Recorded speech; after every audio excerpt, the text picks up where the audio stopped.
the Mighty Cookie, and I'm so happy to be back.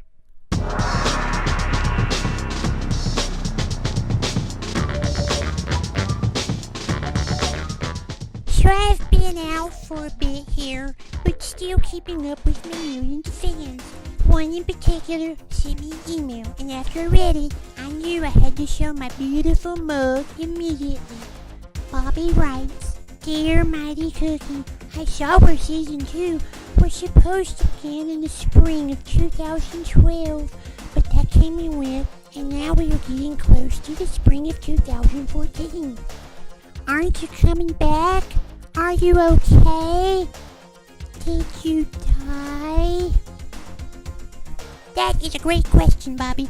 I will answer your question in true Jay Carney style. Well, Bobby, as you already know, we are well aware that trees can get as high as 100 feet, and in addition, we are also aware that humpback whales were being saved in Star Trek 4. So we are keenly aware of the link between these two matters, and the president has said it before and said it again. He wants to work with Congress to pass a dirt bill which will consist of diapers for snails. Anyway, Bobby, I know that's a totally crappy answer, but what can I say? Jay Carney is a totally crappy press secretary. Now to address your concerns, unlike that butthead Carney. Yes, I did intend on doing a Season 2 back in spring of 2012, but I got sort of held up a bit. You see, my stinking daddy has been pestering me, the Mighty Cookie, for years now to do a sci-fi movie called Tommy Gun. I finally got tired of his badgering and decided to fund the project. It has been quite an adventure though, and we have had a blast. Now that the movie is finished filming, we are in the editing phase, so I have a little more time now to do my awesome show. I'll talk more about the movie in a later episode, but something else you said, Bobby, was what prompted me to do this episode. You asked if I was dead. Another exciting episode in edition of the Mighty Cookie with awesome half-naked chicks.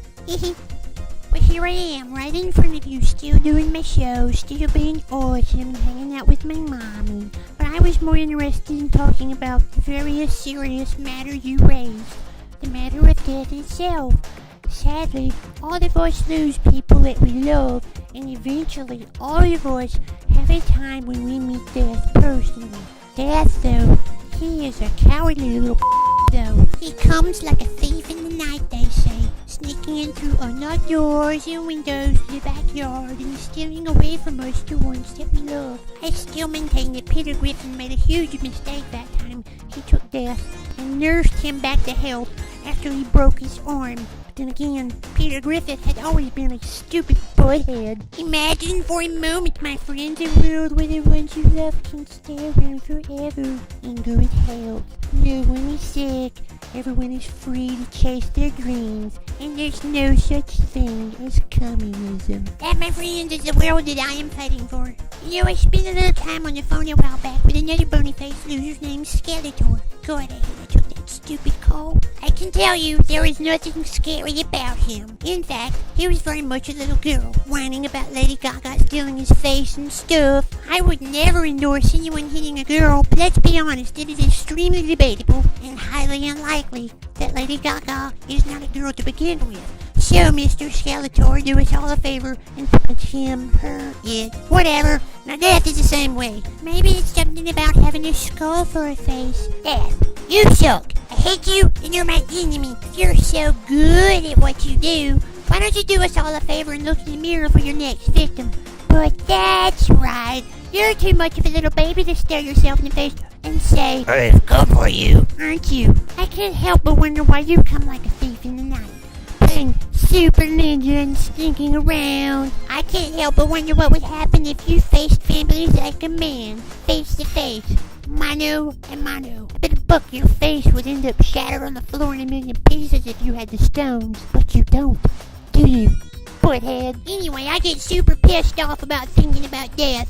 but not because I'm afraid of him. It is the fact that I am in no way, shape, or form afraid of him. Most people are, though. But even so, like the little bitch he is, he continues sneaking around and stuff. You know what, Death? I have millions of fans who love me, and you have millions of people who fear you. I love my fans, but you cower in the shadows from the very people that not only fear you, but you intend on murdering. I really just don't think I can say it enough, Death. You suck. I hate you, and you're my enemy. Okay, now that that's off my chest, I want to tell you all, my millions of fans, just how much I do love you. I love you enough that I'm back, and I promise that for as long as baby Jesus will allow me to, I will continue to tell you what I think of stuff. And as for Death, I'm not afraid of you, you little sissy. You know why? Because the mighty cookie is an ideal that offers hope to millions. Even you, with your uncanny ability to strike down unsuspecting loved ones in the blink of an eye.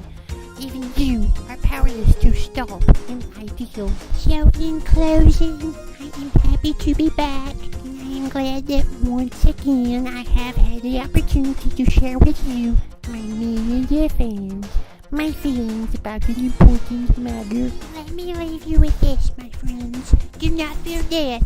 Instead, spend every single moment from this day forward as if it is your last.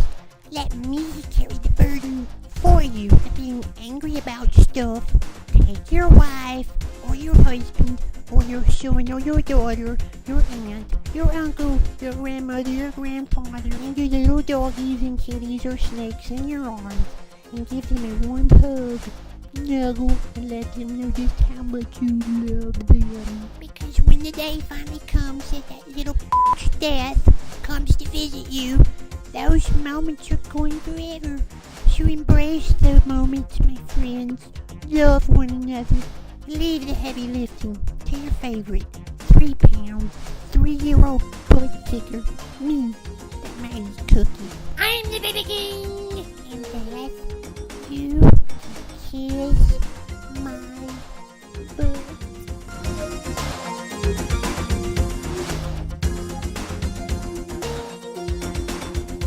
If you're an awesome half-naked chick and you'd like to appear in the Mighty Cookie Show, please drop me an email at themightycookie@yahoo.com.